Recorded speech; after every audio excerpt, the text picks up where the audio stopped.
Mangko jamiak kabo kete yang sedang arek-arek menyusu.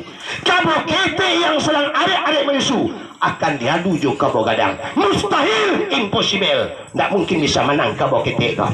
Tapi orang awak ko, orang Minang ko mak pandai akah. Dia pandai akahnya orang awak ko. Disabuya pandai kah.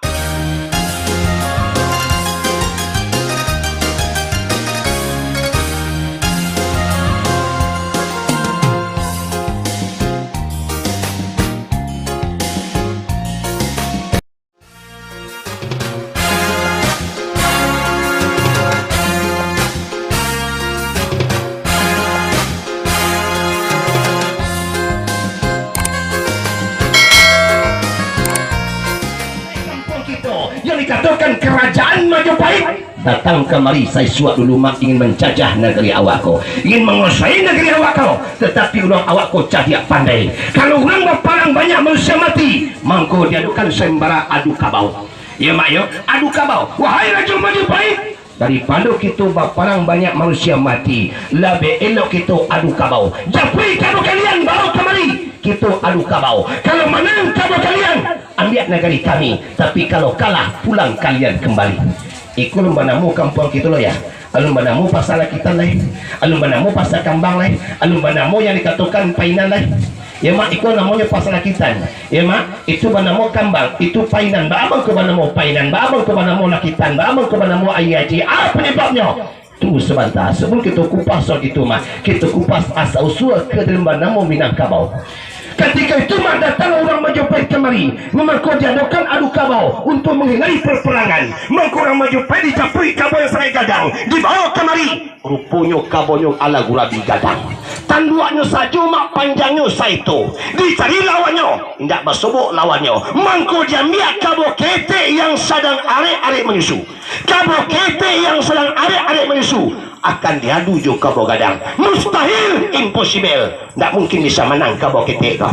Tapi orang awak ko, orang Minang ko mak pandai akah. Dia pandai akahnya orang awak ko. Disabuya pandai kah. Pandai kah arti kata pandai akah. Dia pandai akahnya orang awak. Kabo kete tadi dia giat tanduaknya dari taji atau dari basi.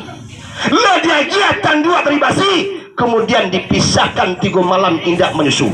Tentu kabo kete orang awakku awi. Dia awi kabo kete tadi, mangko dibawalah ke lapangan. Lalu kabo gadang orang Majapahit ijab dibawa juga ke lapangan. Lah dibawa ke lapangan kabo orang Majapahit tadi. Kemudian kabo ketik menjaga kabo gadang disangkunya induannya. Kabo gadang menjaga kabo ketik disangkunya anak kabo. Nyobai saja makan lumpur.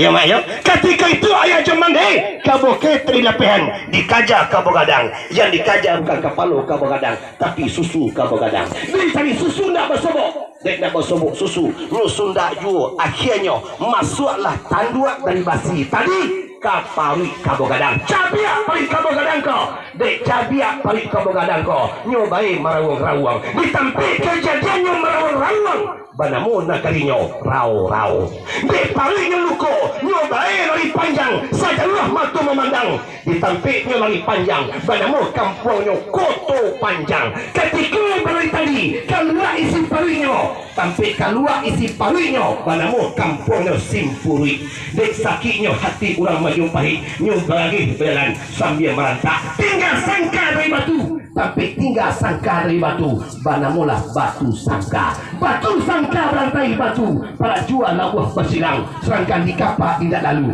Kunun juraki batang pisang. Menang ulang awak. Begitu banamu ulang Minangkabau. Lah banamu kita ulang Minangkabau. Mangko jadokan alik negari. Mangko dia bariang-riang ketika itu. Ketika bariang-riang. Banamu negerinya pariangan. Ketika bariang-riang tadi disandarkan padang panjang di kayu gadang, tapi sasananya padang panjang di kayu gadang, banamu pariangan padang panjang. Bangun ke banamu pasisir, bangun ke banamu painan. Sahabat kalian membuka. Mari ketika bariang-riang tadi ayah jomande, mangko diadakan sembara tali pinggang. Barang dianya. Tidak biang dulu ya. Ini kan lagunya, ambo coba sebentar. Bismillahirrahmanirrahim. Kakak